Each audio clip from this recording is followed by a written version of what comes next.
It wasn't the darkness that trapped them. It was the fact that the forest already knew who they missed. Four friends, Ethan, Mia, Lucas, and Rachel, planned a simple weekend hike through Black Pine National Forest. The trail was popular, well-marked, and only supposed to take 6 hours. They joked that getting lost there would require actual talent. By sunset, none of them could find the trail they'd entered from. Their GPS devices all showed different locations. Their compasses slowly spun in circles. The path behind them simply wasn't there anymore. Lucas laughed first. "Okay, somebody's messing with us." Nobody answered, because there was nobody else. Only endless trees. They decided to camp until morning. It felt like the safest choice. They gathered firewood, pitched 2 tents, and tried convincing themselves the forest simply looked different after dark. Mia checked her phone. No signal. 8:17 p.m. 3 minutes later, she checked again. Still 8:17. She frowned. My phone froze. Ethan pulled out his own. 8:17. Rachel looked at hers. 8:17. Lucas smiled nervously. Cheap batteries. Then something whistled deep in the woods. Not an animal.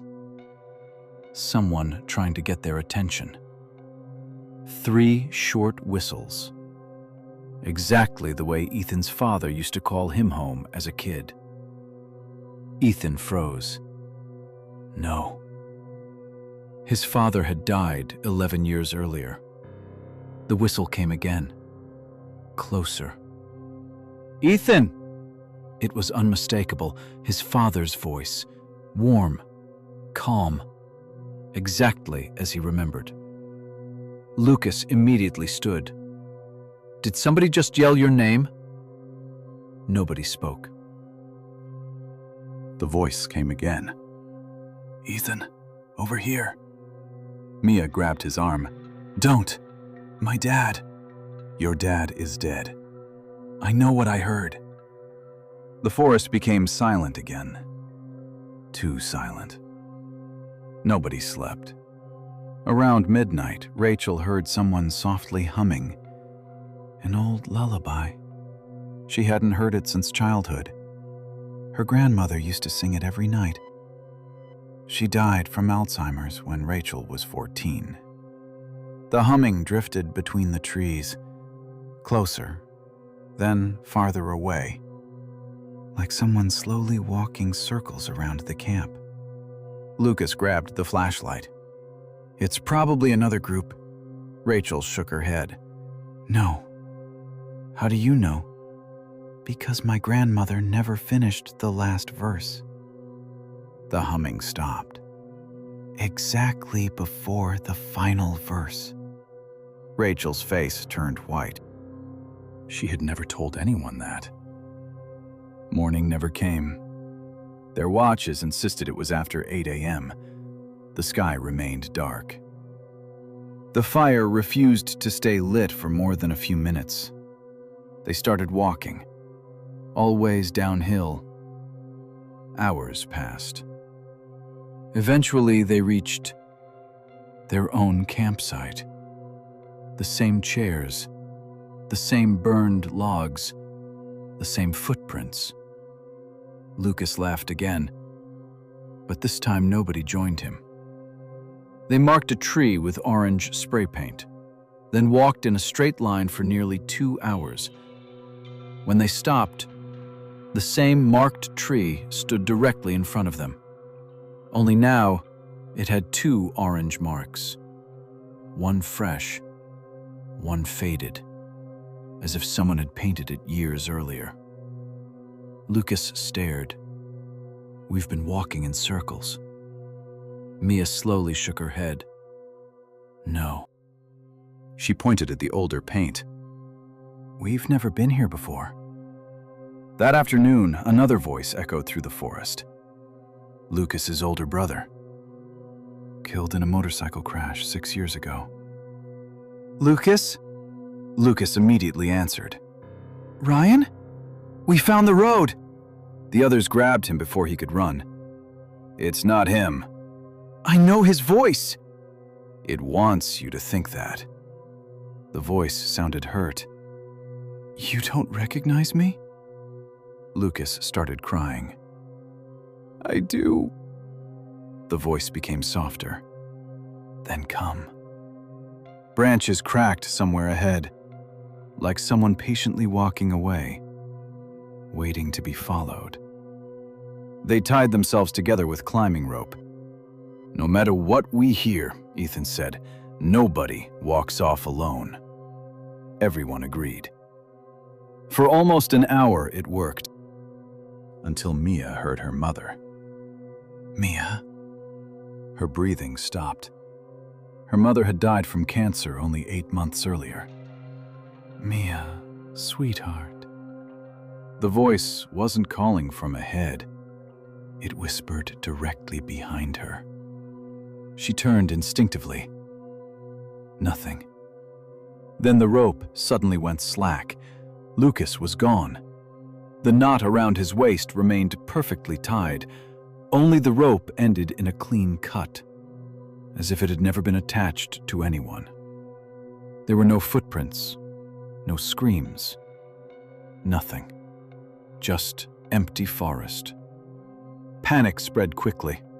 Ethan wanted to keep moving. Rachel wanted to stay together. Mia wanted to search. They argued for nearly 10 minutes, long enough not to notice something impossible. There were now only 3 backpacks. Nobody remembered which one belonged to Lucas. Even stranger, nobody could remember what color his jacket had been. His face was becoming difficult to picture. Rachel stared at an old group photo on her phone. There were only 3 people standing in it. Lucas had disappeared from the picture. So, who took this? She whispered. Nobody answered, because none of them remembered. Hours later, Ethan heard footsteps behind them. Not hidden, not cautious.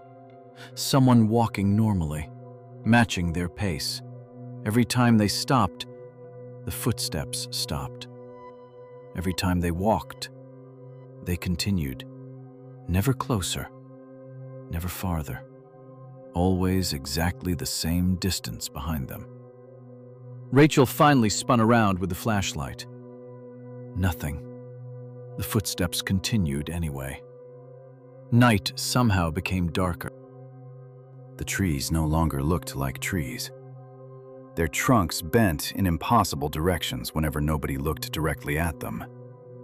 Mia suddenly smiled. My mom found the road. Ethan grabbed her shoulders. No, she didn't. You can't hear her? I hear someone. She's waiting. Mia calmly untied the rope. Nobody realized until she was already walking into the darkness. Her flashlight remained visible between the trees. 1 light, then 2, then dozens. Hundreds of identical flashlights slowly appearing deeper in the forest, each carried by someone standing perfectly still, watching, waiting. Then every single light switched off at the exact same moment. Mia never screamed. Only Ethan and Rachel remained. Neither spoke anymore. Every voice they heard belonged to someone they loved. Every one of those people had died. Eventually, they reached the road. A real road. Cars, streetlights, a police cruiser. The officers rushed toward them. You two okay?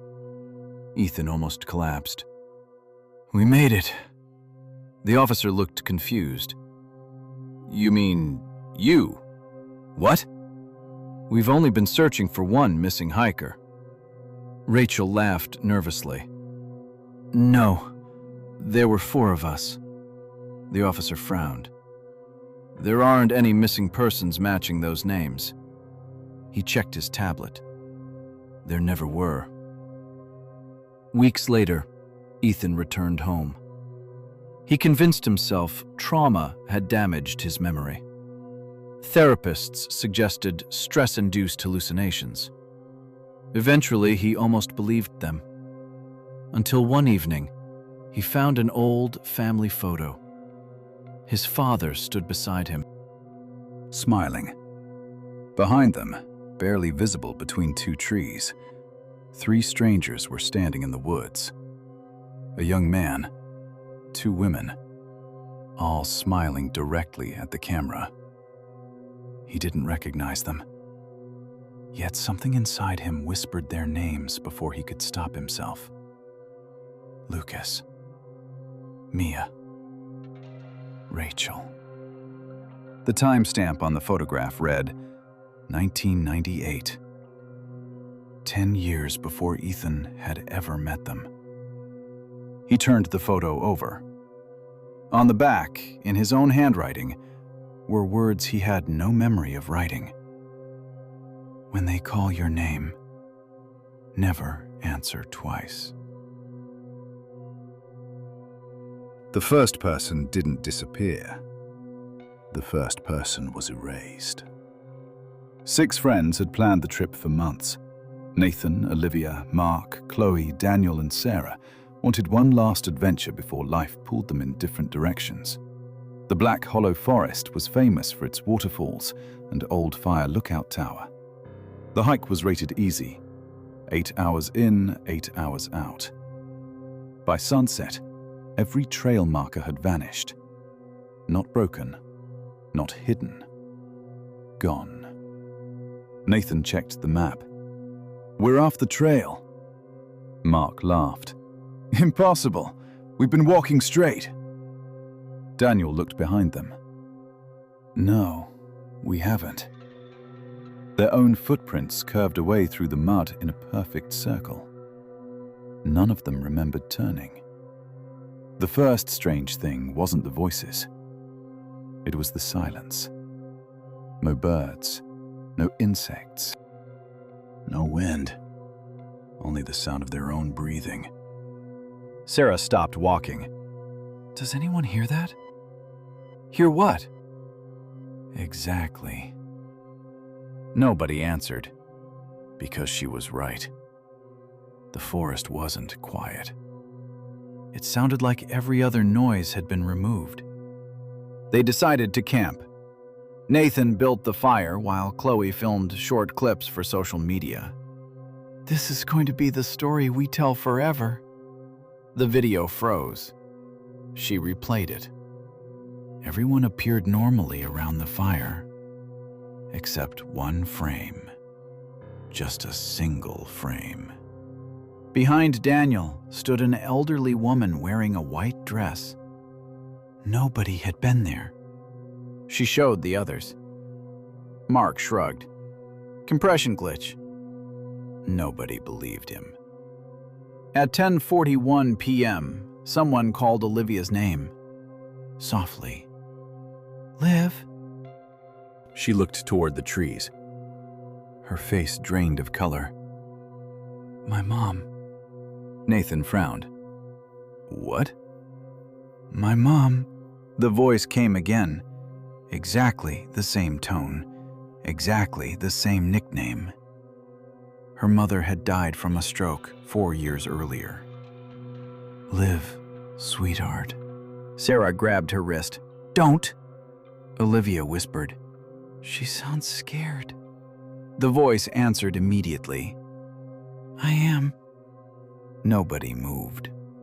They barely slept. Just before sunrise, Daniel woke everyone. "I heard footsteps." Nathan searched with a flashlight. Nothing. Then the footsteps started again. Not ahead, not behind. Directly beside them. Walking through the leaves. Keeping pace. Invisible. Every flashlight pointed toward the sound. Nothing. The footsteps stopped. A child's laughter echoed somewhere deeper in the woods.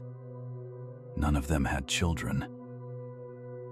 Morning finally came, or at least the sky became brighter. They packed quickly. Nathan insisted they keep moving in one direction.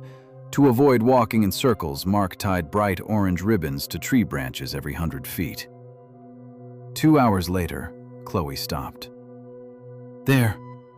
The ribbon fluttered ahead. Nathan sighed.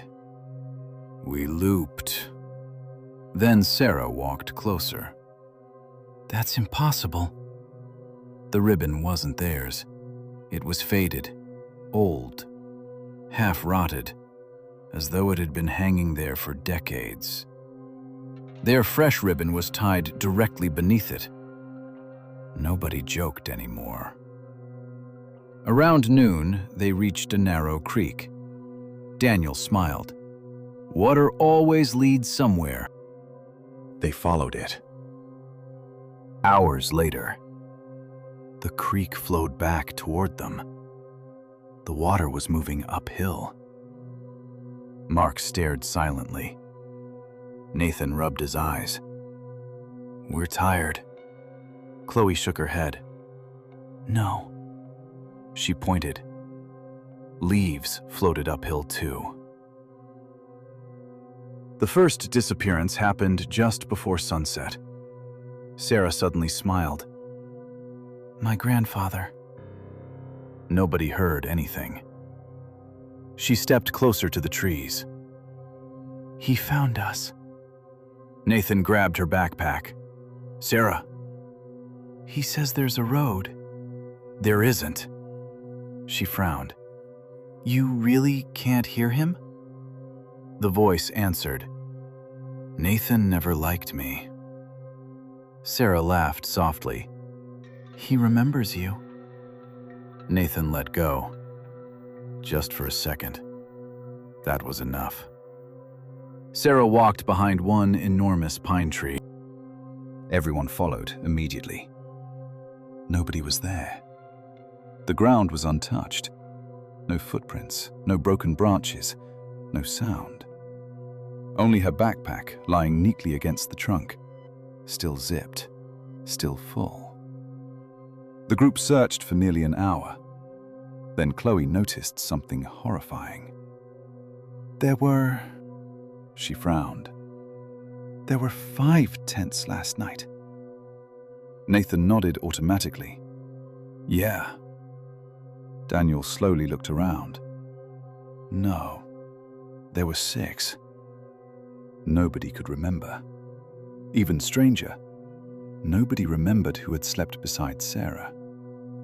It felt like the answer had been deleted.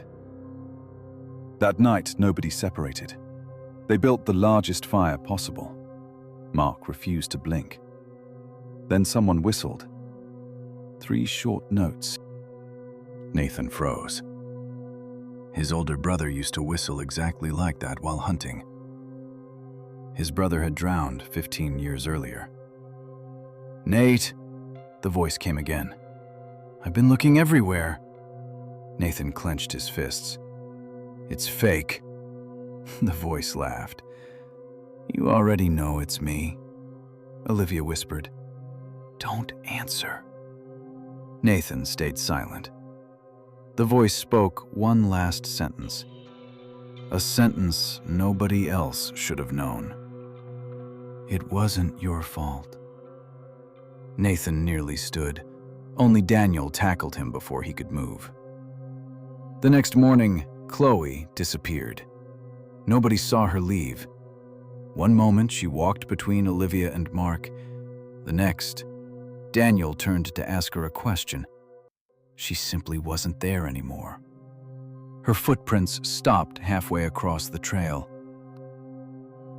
As if she had stepped into empty air. Fear split the group apart. Mark wanted to run. Nathan insisted they stay together. Daniel blamed Nathan for ignoring the map. Olivia stopped listening altogether. She kept smiling at something among the trees. By afternoon, she began answering questions nobody had asked. "Yes, Mom. No, I'm okay. I'll come." Nathan shook her. "Who are you talking to?" She blinked. "You seriously can't see them?" "Them?" She pointed into the woods. Standing between the trees were 5 human silhouettes, too far away to recognize. Perfectly still, watching. Nathan looked again. Nothing. Olivia smiled. "They've been following us all day." As darkness returned, Mark suddenly screamed, "They're closer!" Everyone turned. Still nothing. Mark backed away. "They're right there!" He pointed wildly. "There are dozens now!" Nobody else saw anything. Mark began crying. "They're pretending to be you!"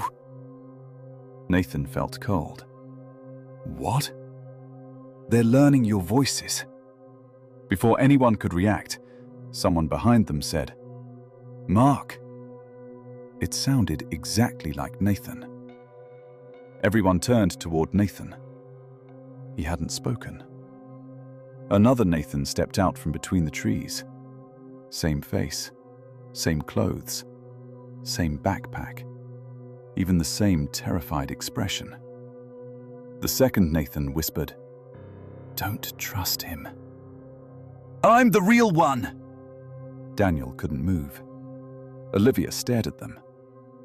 One Nathan reached toward the group. The other slowly smiled. Not with fear, with relief. The lights of their flashlights flickered. Darkness swallowed the clearing for less than 2 seconds. When the light returned, only one Nathan remained. Nobody asked which one, because none of them knew. 3 exhausted hikers stumbled onto a highway just before dawn. Nathan, Daniel, Olivia. Rescue teams found them dehydrated and confused. Police searched the forest for 9 days. No trace of Sarah. No trace of Chloe. No trace of Mark. Officials concluded the missing hikers had likely wandered away separately. Nathan almost accepted that explanation. Almost. Until 6 months later. The survivors met for dinner, trying to move on. Halfway through the meal, the waitress frowned. "Sorry," she counted the chairs. "I only have reservations for 4. Nathan looked around the table. There were only 3 people sitting there. 1 chair was empty, yet 3 untouched glasses of water sat in front of it. Daniel frowned. Who were we waiting for? Nobody remembered. Then, from somewhere outside the restaurant, came a familiar voice. Soft, patient, calling another name they had completely forgotten. All 3 instinctively turned toward the window. Outside, across the street, 6 figures stood shoulder to shoulder, perfectly still, watching. One of them slowly raised a hand. It looked exactly like Nathan. The first voice saved his life. The second one belonged to someone who had been dead for 20 years. Brothers Evan and Noah Carter had spent their entire lives hiking together. Every summer, they disappeared into the mountains for a few days. No phones, no internet, just backpacks and endless forest. This trail was supposed to be easy. One night, 20 miles, back before sunset the next day. By late afternoon, the trail simply ended. Not gradually. It stopped. The dirt path continued for several feet before fading into untouched moss, as if nobody had walked there for centuries. No footprints, no signs, nothing. Evan unfolded the map. We missed the turn. Noah looked behind them. So, where's the trail we came from? Evan turned. It was gone. Behind them stretched only dense forest. Neither brother remembered stepping off the path. They laughed it off. People got lost all the time. They would walk east until they found another trail. Except the sun refused to help. It hung in the same spot above the trees for hours. Shadows never changed. Time moved. The sunlight didn't. By evening, they made camp. Noah cooked while Evan searched for firewood. Everything felt almost normal. Until Evan heard someone call his name. Evan? He froze. The voice was calm, gentle. His mother's voice. She had died from leukemia when he was 16. He stared into the trees. Mom? The forest answered. I'm over here. Noah immediately walked over. What happened? You didn't hear that? Hear what? My mom. Noah's face hardened. Evan, I know she's dead. The voice came again, closer this time. You boys are lost. Noah grabbed his brother's shoulder. We're leaving the fire. No, we're staying exactly here. Neither of them slept. At some point after midnight, Noah woke to quiet sobbing.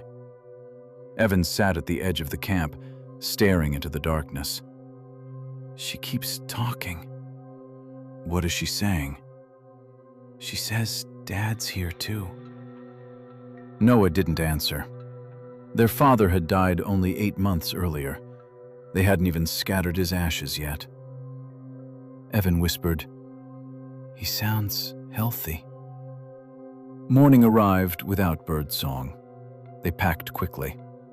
Noah marked trees with his knife every few hundred yards.